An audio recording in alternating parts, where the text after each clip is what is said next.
اس لیے کہ اللہ کے رسول صلی اللہ علیہ وسلم نے فرمایا جو تہجد پڑھے گا وہ بے حساب جنت میں جائے گا، انشاءاللہ اس کا حساب نہیں ہوگا۔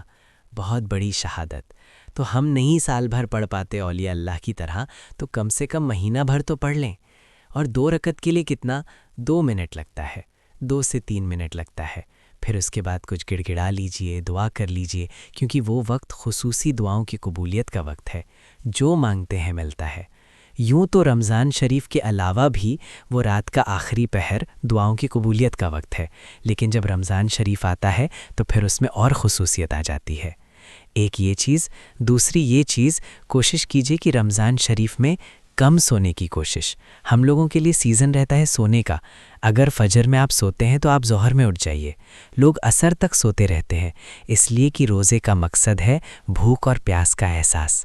اب آپ کو بھوک ہی نہیں، آپ سحری کر کے پیٹ بھر کے سو رہے، اور پھر اس کے بعد افطار سے پہلے اٹھے، پھر ادھر بیٹھے ادھر بیٹھے، اس سے پوچھے کچھ گیم کھیل لیا، کچھ واٹس ایپ چیک کر لیا، کچھ فیس بک دیکھ لیا، ہو گئی مغرب۔ آپ بتائیں کیا؟ میں نے مغرب میں لوگوں سے یہی کہا کہ جو روزہ آپ کو مسجد تک نہ لا سکے گا وہ روزہ آپ کو جنت میں کیا لے جائے گا؟ تو تھوڑا سا روزہ اب تک آپ نے اپنی مرضی سے رکھا ہے، ذرا اللہ رسول کی مرضی والا روزہ بھی ایک مرتبہ رکھ کے دیکھیں، اس کی برکت آپ زندگی بھر محسوس کریں۔ اور آپ سے یہ بھی گزارش ہے کہ سب لوگ اس تصور سے اس رمضان شریف کو گزاریں کہ شاید یہ ہماری زندگی کا آخری ماہ رمضان۔ اللہ آپ سب کو ہم کو بار بار نصیب کرے، لیکن اس تصور نہ جاتا کیا ہے؟ ویسے بھی بزرگان دین کہتے ہیں کہ ہم جو نماز پڑھتے تھے سمجھتے تھے کہ ہماری زندگی کی آخری نماز ہے، تو جس نماز کو آپ آخری نماز سمجھ کر پڑھیں گے تو اس کی لذت ہی کچھ اور۔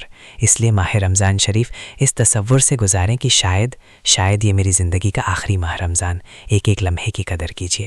تو اس میں صحابہ اکرام تو بستر باندھ کے رکھ دیتے تھے۔ صحابہ بستر باندھتے تھے کہ سونا نہیں ہے، بس اتنا ہی سونا ہے جتنا صحت کے لیے، لیکن جنت ہی نہ مانگے بلکہ جنت میں حضور علیہ السلام کا ساتھ مانگے۔ ان کے ساتھ جنت چاہیے، ان کے پڑوس میں، اور ملے گی۔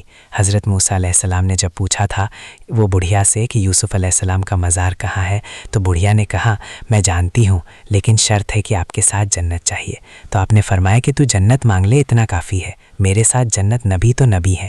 تو جبریل تشریف کہا دے مانگتی ہے تو دے دیجئے، کیا جاتا ہے، اس کے کرم میں کمی کہاں ہے، مانگتے ہیں تو دے دے۔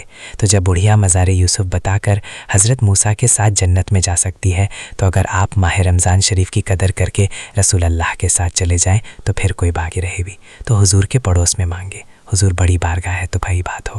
اور یوں بھی میں آپ سے گزارش کرتا ہوں، شاید میں نے پہلے بھی کہا تھا، اللہ کے ہمیشہ بڑی مانگنا چاہیے، اس لیے کہ بارگاہ بڑی، ہمیشہ وہاں سے بڑا مانگا کرو، بڑی چیز مانگا کرو، اور دینے والا یقین سے مانگا کرو، اس پہ یقین ہے تم۔ تو پہلی چیز کلمہ طیبہ، دوسری چیز استغفار، تیسری چیز جنت کا سوال، اور وہ بھی رسول اللہ کے ساتھ، ان کے پڑوس میں صلی اللہ علیہ وسلم، اور چوتھی چیز جہنم سے پناہ مانگنا۔